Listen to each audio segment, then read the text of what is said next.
History and Analysis, May 1st, 2021, is about working class struggle. In Los Angeles, Unión del Barrio and the Comités de Resistencia continue to organize in the LA area to build true community self-defense. We're going to begin our community patrols this Saturday, May 1st. We invite you to join the Comités de Resistencia meetings on Zoom, and we also ask that you help us spread our flyers that are on our Facebook and Instagram and inform the community. We need community support to help us identify ICE, activity, or police terrorism in our communities.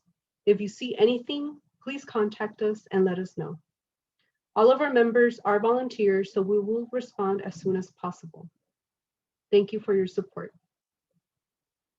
May 1st, also known as May Day or Primero de Mayo, is celebrated across the globe as International Workers' Day, precisely because this day commemorates the struggles of working people. This is one of only a few commemorations that spans across borders and touches all humanity. This is true because human labor continues to be the foundation of all material wealth on our planet, despite the global power of the capitalist class. Every year on this day, there are huge demonstrations, marches, and rallies throughout Nuestra America and the world. Unión del Barrio, in collaboration with sectors of organized labor, community groups, and independent organizations, proudly forms part of this International Day of Action. We believe that only through an organized struggle based on working class interest can we alter the course of human history that has been imposed on us by a globalized ruling class. Individually, there is no way we can stand against the increasingly violent and exploitative active attacks and repression unleashed by finance capital across the globe. May Day and the Haymarket Massacre of 1886. The first day is recognized as having taken place in 1886 in the city of Chicago when workers mobilized around basic labor rights and against the repressive attacks of the local and federal governments. The struggles during that period were many, although workers' demands focus on the long work hours imposed on people just to survive 7 work days per week, 12, 14, 16-hour work days were common. Quote, in 1884, the US Federation of Organized Trade and Labor Unions had passed a law declaring that as of May 1st, 1886, an 8-hour workday would be the full and legal workday for all US workers. The owners refused, end quote. Quote, on May 1st, 1886, workers took the streets in a general strike throughout the entire country to force the ruling class to recognize the 8-hour working day. Over 350,000 workers across the country directly participated in the general strike, with hundreds of thousands of workers joining the marches as best they could. In that day, they would later call the Haymarket riots during the continuing strike action on May 3rd in Chicago, the heart of the US. Labor movement, the Chicago police opened fire on the unarmed striking workers as the McCormick Reaper works, killing six workers and wounding untold numbers. An uproar across the nation resounded against the government and its police brutality, with workers' protest rallies and demonstrations throughout the nation set to assemble on the following day. On May 4th, Chicago members of the anarchist IWPA, which stands for International Workers' People's Association, organized a rally of several thousand workers at Haymarket Square to protest the continuing police brutality against striking workers on the South Side. As the last speaker finished his remarks that rainy evening, with only 200 of the most dedicated workers remaining at the rally, 180 armed police marched forward and demanded the workers to disperse. Then, deep within the police ranks, a bomb exploded, killing 7 cops. The police opened fire on the unarmed workers. The number of workers wounded and killed by the cops is unknown to this day. 8 anarchists were arrested on charges of quote unquote inciting riot and murder. The retaliation of the government was enormous in the days to follow, filling every newspaper with accusations, completely drowning the government murders and brutality of days past. 8 workers were convicted as anarchists, were convicted of murder, and were convicted of inciting a riot. Only one of the 8 men accused was present at the protest, and he was attempting to address the crowd when the bomb went off. In one of the greatest show trials in the history of the working class movement, no evidence was ever produced to uphold the accusations. Of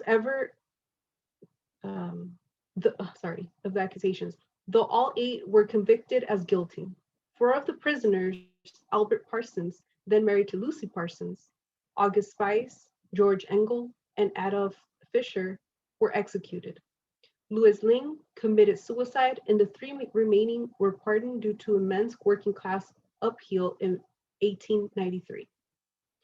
On May 1st, 1890, in accordance with the decision of the Paris Congress of July 1889 of the Second International to commemorate the Haymarket martyrs, mass demonstrations and strikes were held throughout Europe and America. The workers put forward the demands for an 8-hour working day, better health conditions, and further demands set forth by the International Association of Workers. The red flag was here created as a symbol that would always remind us of the blood that the working class has bled and continues to bleed under the oppressive reign of capitalism. From that day forward, workers throughout the world began to celebrate the 1st of May as a day of international proletarian solidarity, fighting for the right of freedom to celebrate their past and build their future without the oppression and exploitation of the capitalist state. End of quote. This is a text from the MIA Encyclopedia of Marxism. Labor Day in the United States celebrates a docile and co-opted working class. Ironically, although the first May Day was in Chicago within the United States, the official holiday for quote unquote labor is celebrated the first Monday in September and is labeled Labor Day. A September Labor Day is a national holiday in the United States that marks the end of summer vacation, with hot dogs and beer more common than rallies and marchas. International Workers' Day, on the other hand, has no official standing within the US government. It should be no surprise that Labor Day was chosen over International Workers' Day to commemorate quote unquote work in the United States. Labor Day is purposefully a celebration that separates labor from the worker that does the labor. Thereby, Labor Day can be used by those in power to simultaneously mask their wealth, celebrate their privileged position, and provide a holiday to those people whose labor is the source of all wealth. So on Labor Day, every year, bosses and workers in the United States get a day off to celebrate their non-political, non-working class barbecue that reminds them of a vague notion of disembodied quote-unquote labor. Labor Day in the US is not about the class struggle. Labor Day is not about the international solidarity. Labor Day within the United States is a day to celebrate the masking of the exploitative class character of capitalist society. Labor Day is in fact more about celebrating US workers than turn their backs to the memory and the struggles of the 1886 martyrs of Chicago, instead rooted in a neoliberal Walmart mentality, celebrating rich job creators and their loyal associates. El Primero de Mayo is about struggle. May 1st, on the other hand, is a day of working class unity. International Workers' Day is the celebration of working class consciousness and resistance. May Day points to the source of human power that not only has the capacity to change history, but overturn the collective madness that is modern capitalism, global pandemics, wars, generalized violence, environmental destruction, and incredible inequality throughout this world we belong to. Every May 1st represents the potential of coordinated resistance to the ruling class around the world. Our work ensures that food is readily available. Our work ensures that homes are constructed clean and maintained. Our work cares for their elderly. Our work cares for the children of the wealthy before we take care of our own children. Our exploited labor is the basis of all economic growth in California, throughout Mexico and beyond, and indirectly ensure the continued expansion of industries across the globe. Yet everywhere, our communities are criminalized by US immigration policies that make it a crime to live and work.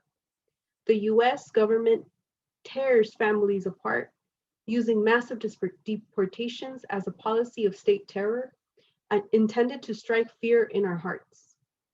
The ruling class prefer us to be docile as we work to maintain an elevated quality of life for those in power. For these and many other reasons, Unión del Barrio steps up every May 1st to help build class consciousness among workers throughout Southern California. Every May Day, we rally and march as part of a day of action to celebrate and defend our rights. Let May Day, International Workers' Day, be a day of unity, organization, and struggle. Help put an end to workers' exploitation, organize, and participate. Que vivan los trabajadores y que viva el 1 de mayo.